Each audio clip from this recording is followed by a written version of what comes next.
அல்ஹம்துலில்லாஹி ரப்பில் ஆலமீன் வஸ்ஸலாத்து வஸ்ஸலாமு அலா சய்யிதினா முஹம்மதின் ஸல்லல்லாஹு அலைஹி வஸல்லம். அம்மா பாத். பேரன்புமிக்க நண்பர்களே, உறவுகளே, இந்த இடத்தில் சங்கைக்குரிய முர்ஷித் அப்பாசி அவர்கள் கூட்டு துஆ பித்அத் என்று சொல்லி பேசியிருக்கிறார். இது சம்பந்தமானதொரு பதிலைத்தான் இதனூடாக நாங்கள் நாடுறோம். இதில் முதலாவது விஷயம் என்னென்னா, பொதுவாக இந்த வஹாபி சகோதரர்கள் யார் பேசினாலும் அவர்களுக்கென எந்த அடிப்படையுமே இல்லாமல் இருக்கிறது தான் இந்த இடத்துல மிக பிரதானமான ஒரு பிரச்சனை. அதாவது 4 மத்ஹபும் 1400 வருடங்களை கடந்து கொண்டு வந்து இன்று போய்கொண்டிருக்கிற இதில் மார்க்க சட்டத்திட்டங்களுக்கு என அடிப்படையை வச்சு கொண்டிருக்கிறார்கள். அந்த அடிப்படை எல்லாத்துக்கும் தாராளமாக ஆதாரங்கள் இருக்கும். உதாரணமாக ஃபிக்ஹ்ன்னு சொல்லுவோம். மார்க்க சட்டத்திட்டங்கள், சட்டக்கலையில் எல்லா சட்டத்திட்டங்களுக்கும் உரிய அடிப்படையும் இருக்கும், அதுக்குரிய ஆதாரங்களும் இருக்கும். 4 மத்ஹபிலையும் தெளிவாக இருக்கும். எந்த சட்டமாக இருந்தாலும் ஆதாரம் இல்லாத விடயம் எதுவுமே இருக்காது. ஆனால் இந்த வஹாபி சகோதரர்கள் முன்வைக்கக்கூடிய எந்த விமர்சனமாக இருந்தாலும் அதில் மிக பிரதானமான விஷயம் என்னென்னா, அவர்களுக்கென எதிலையும் ஒரு அடிப்படை இல்லை. உதாரணமாக ஃபிக்ஹில் வஹாபிகளுக்குரிய முழுமையான ஃபிக்ஹ் இல்லை. வஹாபிகளுக்குரிய முழுமையான உசூல் இல்லை. எதிலையும் முழுமையாக எதுவுமே இல்லாமல் இருக்கிறது தான் இந்த இடத்துல மிக முக்கியமான பிரச்சனை. அப்போ அவர்கள் செய்கிற ஒவ்வொரு விஷயத்தையும் பார்த்தோம்னா, அவர்கள் ஒவ்வொரு இடங்களுக்கு பேச்சுக்கு போய் இல்லை பேச போன இடங்களில் தங்களுடைய விடயங்களை தெளிவுபடுத்தாமல் அடுத்த முஸ்லீம்களை காஃபிர்கள் இல்லாட்டி பிதாத்வாதிகள், ஷிர்க்வாதிகள் என்று சொல்கிறத தொழிலாக கொண்டு தான் இந்த வஹாபிசம் உருவாக்கப்பட்டது. அதாவது இஸ்லாமிய ஹிலாஃபா, இஸ்லாமிய அந்த பேரரசை கவிழ்க்கிறதுக்கு செய்யப்பட்ட முயற்சியில் முஸ்லீம்களை மார்க்க அடிப்படையிலையும் அரசியல் அடிப்படையிலையும் பிளவுபடுத்துவதற்காக வேண்டி அதுக்குரிய முறையில் தயாரிக்கப்பட்டு கட்டவிழ்த்து விடப்பட்ட ஒரு அமைப்பு தான் வஹாபிச அமைப்பு. அந்த வேலையைத்தான் இன்றைக்கும் செய்து கொண்டிருக்கிறார்கள். இவங்க எந்த நாட்டில் போய் பார்த்தாலும் இவர்களுடைய வேலை என்னென்னா, அடிப்படை இல்லாமல் பேசுவார்கள். அடிப்படை இல்லாமல் ஒன்ற பிதாத்ன்றது, குஃப்ர்ன்றது, ஷிர்க்ன்றது என்னென்னா, அவர்களுக்கென ஒரு அடிப்படை இருந்தால் தாராளமாக அந்த அடிப்படை, அந்த உசூல்னு சொல்லுவோம், அதையும் இந்த அடுத்த மதாஹிபில் உள்ள உசூலையும் ஒன்றாக வச்சு எது சரி எது பிழை, எதனுடைய ஆதாரம் வலுத்தன்மை கூடினது, எதனுடைய ஆதாரம் பலகீனமானது, வலு இல்லாத என்ற விஷயத்தை பார்க்கலாம். அது இவர்கள்ட்ட ஆதாரம் இருக்காண்டா ஒரு ஆதாரமுமே இல்லை. இவர்கள் ஒரு அடிப்படை என்று ஒரு அடிப்படையின் கீழால் எல்லாரும் பெரும்பாலும் பேசுவாங்க. அந்த அடிப்படைன்றது இஸ்லாத்தில் இல்லாத அடிப்படை. என்னண்டா, அவர் சொல்லக்குள்ள முர்ஷித் அப்பாசியுடைய பேச்சுடைய சாராம்சம், ரசூலுல்லாஹி ஸல்லல்லாஹு அலைஹி வஸல்லம் 18,000 முறை தொழு வச்சுக்கிறாங்க. அதில் ஒரு நாளாவது சஹாபாக்களுக்கு தொலை வச்சு கூட்டாக துஆவதில்லை என்றதான் அவருடைய வாதம். ரசூலுல்லாஹி ஸல்லல்லாஹு அலைஹி வஸல்லம் செய்யவில்லை, எனவே இது பிதாத்து. இதுதான் அவருடைய வாதம். இதே தலைப்பில் தான் யார் எதெல்லாம் பிதாத்துன்னு சொல்லுவாங்களோ அவர்கள் எல்லாருமே இந்த ரசூலுல்லாஹி செய்யவில்லை, எனவே பிதாத்து, செய்யவில்லை பிதாத்து என்றதான் இவர்களுடைய அடிப்படை. ஆனால் அஹ்லுஸ் சுன்னா வல் ஜமாஆ என்பது 14 நூற்றாண்டுகளை கடந்து கொண்டு போய் கொண்டிருக்குது. இந்த அஹ்லுஸ் சுன்னா வல் ஜமாவுடைய கொள்கையின் கோட்பாட்டின் அடிப்படையிலையும் இவர்களுடைய ஃபிக்ஹுடைய உசூல் அடிப்படையில் உசூல் ஃபிக்ஹுடைய அடிப்படையை தேடி பார்த்தாலும் இந்த ஒரு அடிப்படை, இந்த ஒரு அஸ்ல்னு சொல்லுவோம், இந்த அடிப்படை எங்கேயுமே இல்லை. அதாவது ரசூலுல்லாஹி ஸல்லல்லாஹு அலைஹி வஸல்லம் செய்யாவிட்டால் அது பிதாத்து, அந்த செயல் பிதாத்து, அந்த செயல் செய்கிற ஷிர்க்கு, அந்த செயலை செய்கிறத செய்யும் நரகத்தை கொண்டு போகும்னு சொல்லி எங்கேயுமே காண இயலாது. அதுக்குரிய விஷயம் என்னென்னு சொன்னால், ரசூலுல்லாஹி ஸல்லல்லாஹு அலைஹி வஸல்லம் செய்யாட்டி அது பிதாத்து, அது செஞ்சால் நரகம் என்ற ஒரு தீர்வு இவங்க சொல்கிற மாதிரி சொன்னால் என்ன செய்ய வேண்டி வரும்? இஸ்லாமிய முழு சமூகத்தையுமே நரகவாதிகள் என்று சொல்ல வேண்டி வரும். அப்போ நரகவாதிகள் என்று சொல்லத்தான் இவர்கள் இந்த உசூலையே சொல்கிறாங்க. இவர்களுடைய இந்த அடிப்படை, அதாவது ரசூலுல்லாஹி ஸல்லல்லாஹு அலைஹி வஸல்லம் செய்யாவிட்டால் அந்த செயல் பிதாத்து, எல்லா பிதாத்தும் வழிகேடு, எல்லா வழிகேடும் நரகத்துக்கு போகும் என்ற தலைப்பில் இவங்க வரக்குள்ள ரசூலுல்லாஹி ஸல்லல்லாஹு அலைஹி வஸல்லம் செய்யாத பல செயல்கள் இருக்குது, சஹாபாக்கள் செஞ்சுருக்கிறாங்க. அப்போ அவர்களையும் நரகவாதிகள் என்று இவங்க சொல்லிட்டு தான் வராங்க. உதாரணமாக தராவி தொழுகன்றது இப்போ இந்த 2025ஆம் ஆண்டு கதைப்படி இவர்களிடத்தில் எல்லாம் ஒரு தொழுகை தான். தராவியன் ஒன்று இல்லை, எல்லாம் இரா தொழுகண்டு எல்லாம் நிறைய பிரச்சனை இருக்குது. சரி, அப்போ 20 ரக்காத் தொழுகிறது ஒரு பிதாத்து, அது வழிகேடான தொழுகன்னு சொன்னாங்க. 20 ரக்காத்தை தொழுது யாருண்டா சஹாபாக்கள் தான் 20 ரக்காத் தொழுதது. இப்போ சொன்னீங்க தானே, ரசூலுல்லாஹி ஸல்லல்லாஹு அலைஹி வஸல்லம் சஹாபாக்கள் வச்சு என்ன செய்யல, 18,000 முறையில் ஒரு முறையாக தொழலைன்னு சொன்னாங்க. சஹாபா ஒரு முறையாக துவா கூட்டு துவா ஓதலை. நீங்கள் சஹாபாக்கள் செய்தால் ஆதாரமாண்டா இவரிடத்தில் அதுக்கும் ஆதாரம் இல்லை. ஏனண்டா இப்போ முதலாவது தராவி தொழுகை எடுப்போம்.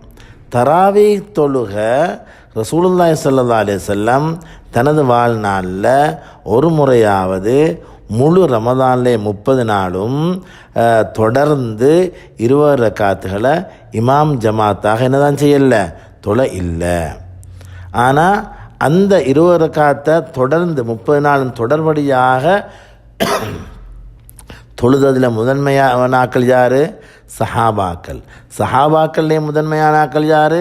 உமர் இப்னு கத்தாப் ரலியல்லாஹு அன்ஹு. அவங்கள்ட்ட இருந்து துவங்கி எல்லா சஹாபாக்களும் இன்று வரைக்கும் உலகத்தில் காபத்துல்லாவிலேருந்து துவங்கி இது வரைக்கும் முழு உலகத்திலையும் 20 ரக்காத்துகள் தொழுது கொண்டு வாரம்.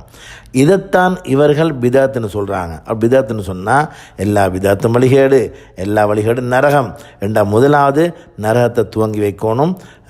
இவர் இந்த வஹாபிகளுடைய கருத்துப்படி உமர் ரலியல்லாஹு அன்ஹு அவங்கள சேர்ந்து தொலை வச்ச உபய் இப்னு காப் ரலியல்லாஹு அன்ஹு, பின்னால் தொழுத கண்ணியமான சஹாபாக்கள், அல்லாஹ்வுடைய பொருத்தத்தை உலகத்திலேயே பெற்ற அந்த சஹாபாக்களை கொண்டு தான் வஹாபிகளுடைய கருத்துப்படி நரகம் திறக்கப்பட வேண்டும். இந்த கருத்துக்கு, இந்த சிந்தனைக்கு, இந்த முடிவுக்கு வர வேண்டிய நிர்பந்தம் வஹாபிகளுக்கு இருக்குது. ஏனென்றால் ரசூலுல்லாஹி ஸல்லல்லாஹு அலைஹி வஸல்லம் செய்யவில்லை, எனவே அது பிதாத்து என்றது அவருடைய நிலப்பாடு. எனவே நான் சொல்கிறேன், ஃபிக்ஹில் எந்த இடத்துலையுமே ரசூலுல்லாஹி ஸல்லல்லாஹு அலைஹி வஸல்லம் செய்யாவிட்டால் அது ஆதாரமாக ஆகாது. செய்யாதது ஆதாரம் இல்லை. அதில் எந்த கிதாப் நான் பார்த்தாலும், ஃபிக்ஹுடைய கிதாபில் பார்த்தாலும் செய்யவில்லை, ரசூலுல்லாஹி ஸல்லல்லாஹு அலைஹி வஸல்லம் இந்த விடயத்தை செய்ய இல்லை, எனவே ஆதாரம் என்று எங்கேயுமே ஆதாரமாக காட்டப்பட இல்லை. அது ஆதாரம் இல்லை. அப்படி ஆதாரமாக காட்டினா இப்போ நான் முன்னால் சொன்ன மாதிரி பல்வேறுபட்ட பிரச்சனைக்கு நாங்கள் முகம் கொடுக்க வேண்டிய நிர்பந்தம் உண்டாகிறோம். எனவே அந்த சிந்தனை மிகவும் பிழையான சிந்தனை. அந்த சிந்தனையில் தான் இவர்கள் யார் துஆ இல்லை என்று சொல்கிறார்கள் பேசிக்கொண்டு வராங்க. எனவே இவர்களுடைய அடிப்படையே பிழையானது. இரண்டாவது குனூத்துடைய விஷயம் இருக்குது. அந்த அப்துல் வதூத் மௌலவி என்ற ஒரு ஆள் பேசியிருக்கிறார் குனூத் சம்பந்தமாக. இன்ஷா அல்லாஹ் அடுத்த நாங்கள் எடுப்போம்.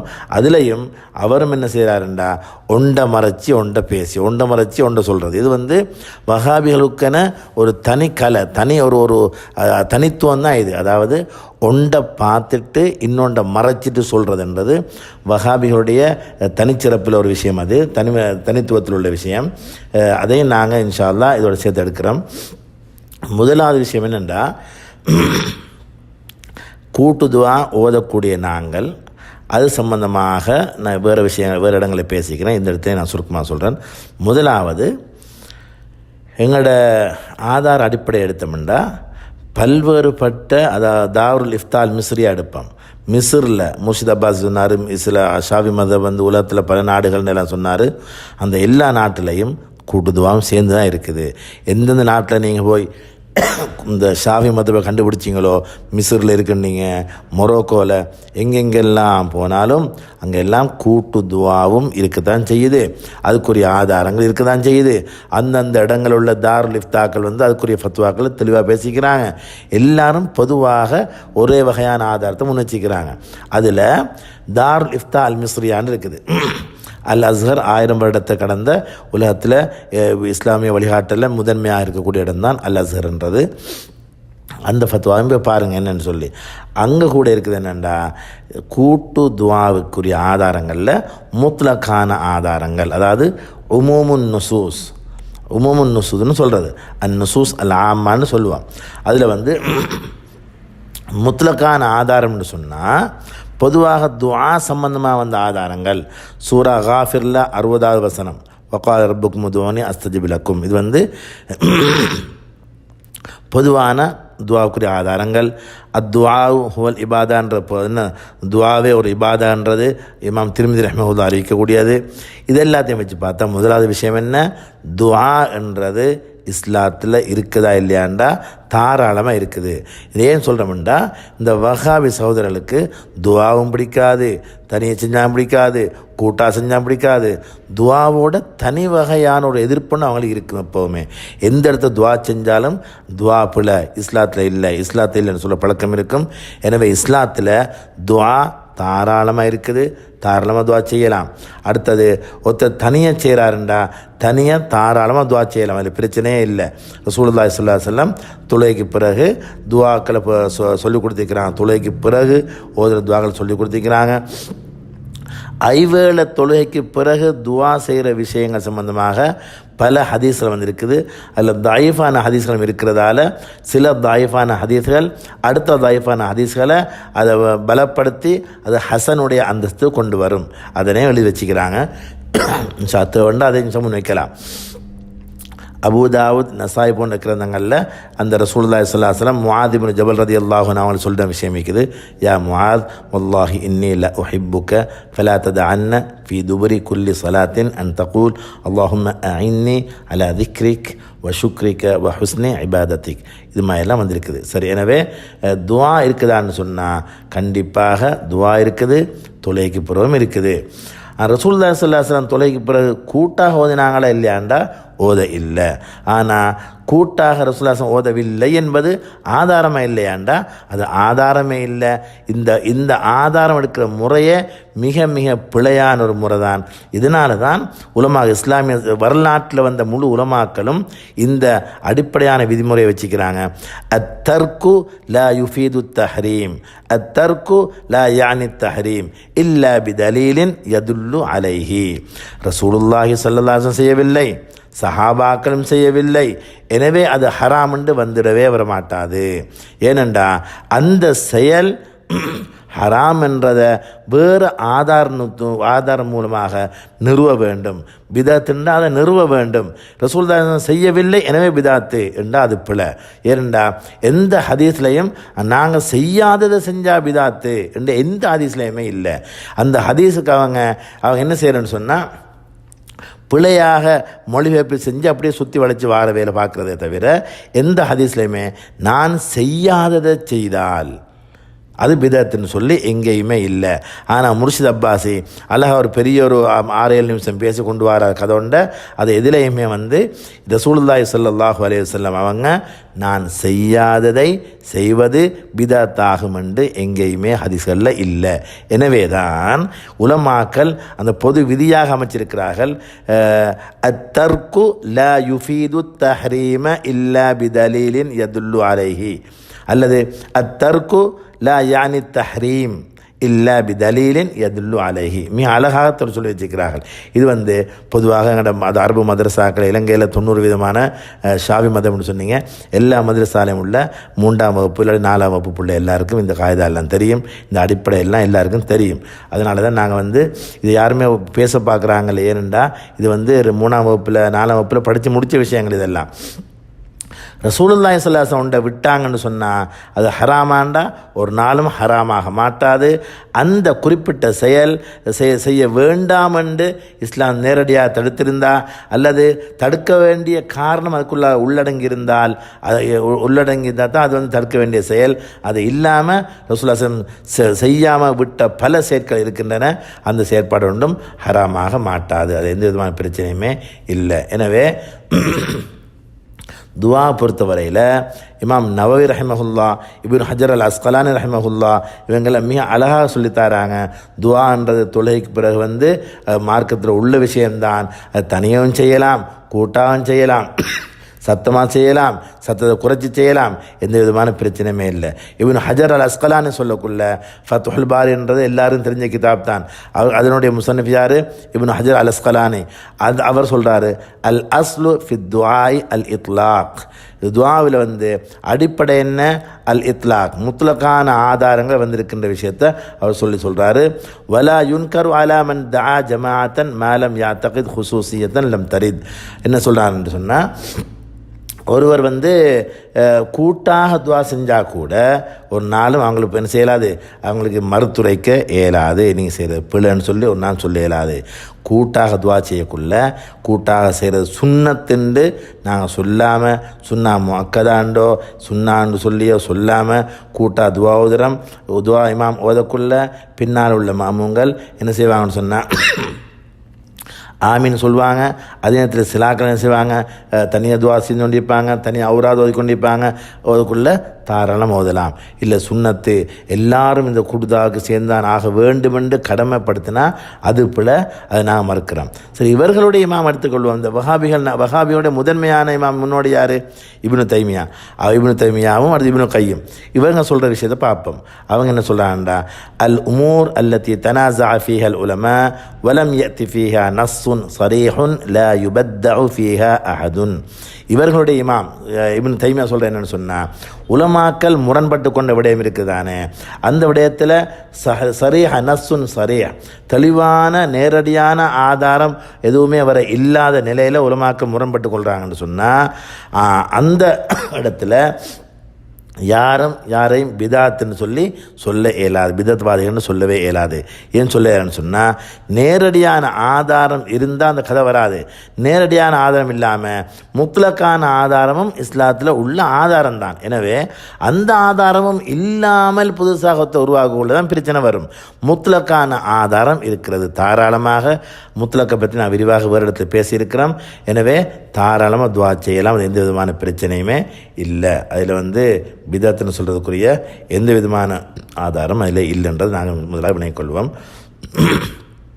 அடுத்த பிதாத்துன்னு சொன்னால், மார்க்கத்தில் எந்த அடிப்படையுமே இல்லாமல் ஆரம்பிக்கப்பட்டது தான் பிதாத்து. துவா என்று சொல்லக்குள்ள முதலாக பார்ப்போம் உமூமுன் நுசூஸ்ன்னு சொன்னோம். இந்த உமூமுன் நுசூஸ், அதாவது முத்லக்கான இந்த உமூமுன் நுசூஸில் எடுத்துக்கொண்டால் தாராளமாக துவா வலியுறுத்தப்பட்டிருக்குது. தனியே துவா செய்யலாம், கூட துவா செய்யலாம். அதில் எந்த விதமான பிரச்சனையுமே வரக்கூடிய அமைப்பு எங்கேயுமே இல்லை. எனவே அதில் பிதத்தில் நரகத்தை கொண்டு போய் சேர்க்கும்னு சொல்லி யாருக்கும் சொல்ல இயலாது. அதுக்குரிய ஆதாரமே அந்த இடத்துல இல்லைன்றதை நாங்கள் தெளிவாக வினைக்கொள்வோம். இன்னும் சுருக்கமாக எடுத்துக்கொண்டோம்னு சொன்னால், தொழுகைக்கு பிறகு துவா இருக்கிறது. தொழுகைக்கு பிறகு ஓதுற துவாவில் கூட்டாக ஓதலாமா ஓத இயலாதாண்டா தாராளமாக ஓதலாம்.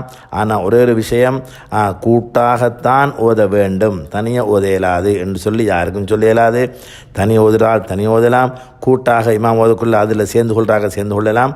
இந்த பிரச்சனையுமே இல்லை. அடுத்த விடயம், தனியாக ஓதுற ஆளை பார்த்து பிள்ளைன்னு சொல்ல மேலாது, கூட்டாக ஓதுற ஆளை பார்த்து அது பிள்ளைன்னு சொல்லக்கூடாது. தனியாகவும் ஓதலாம், கூட்டாக ஓதலாம். கூட்டாக ஓதுறது பிதத்துன்னு சொல்கிறது தான் மகா தவறு. எந்த விதமான அடிப்படையும் அவர்களுக்கு கிடையாது. எனவே இந்த இடத்துல கூட்டு துவா ஓதுறத பிதாத்து, எல்லா பிதாத்தும் நரத்தை கொண்டு போய் சேர்க்கும்ன்ற சிந்தனை வந்து ஆகவே மோசமான விபரீதமான சிந்தனை என்ற விஷயத்தை நாங்கள் விளங்கிக் கொள்ள வேண்டும். எப்போ ஒரு ஆதாரம், முத்தலக்கான ஆதாரம் கூட இல்லாமல் செய்வாங்களோ அந்த இடத்துல தான் பிதாத்திர கதையே வரும். ஆனால் தாராளமாக பல ஆதாரங்கள் குமியலாக இருக்குது. எனவே முர்ஷித் அப்பாசி சொன்ன இந்த விடயத்தில் மதாஹிபல் என்ற அடிப்படையில் பார்த்தாலும், ஆதாரங்கள் அடிப்படையில் பார்த்தாலும், எந்த இடத்துக்கு போனாலும் தெளிவாக பேசியிருக்கிறார்கள். முத்லக்கான ஆதாரங்கள் பேசியிருக்கிறார்கள், உமுமுன் நுசூஸ் பேசியிருக்கிறார்கள். ஒன்றுமே இல்லாட்டித்தான் அது பிதத் என்ற விஷயத்தை மிக அழகாக தெளிவாக பேசியிருக்கிறார்கள். எனவே இது மாதிரியான பேச்சுகள் வரக்குள்ள, அதாவது பொதுமக்களை வச்சு பேசக்குள்ள நாங்கள் ஒரு நாளும் கேட்டு பார்த்துட்டு ஆதாரம் இல்லையே, இது பிதத்து, ரசூலுல்லாஹி ஸல்லல்லாஹு அலைஹி வஸல்லம் செய்யவே இல்லைன்னு சொல்லி ஒரு நாளும் யோசிக்க தேவையில்லை. அதுக்குரிய காரணம் ரசூலுல்லாஹி ஸல்லல்லாஹு அலைஹி வஸல்லம் செய்யாட்டி அது பிதத்துன்னு சொன்னால் அது என்ன நிலைக்கு வரும்ன்றதை முன்னால் விளக்கியிருக்கிறோம். வல்ல அல்லாஹ் தஆலா எங்களை எல்லாருக்கும் தெளிவான விளக்கத்தை தந்து அவனுக்கு பொருத்தமாக வளர்த்த விஷயமானாக. வஸ்ஸலாமு அலைக்கும் வரஹ்மத்துல்லாஹி வபரகாத்துஹு.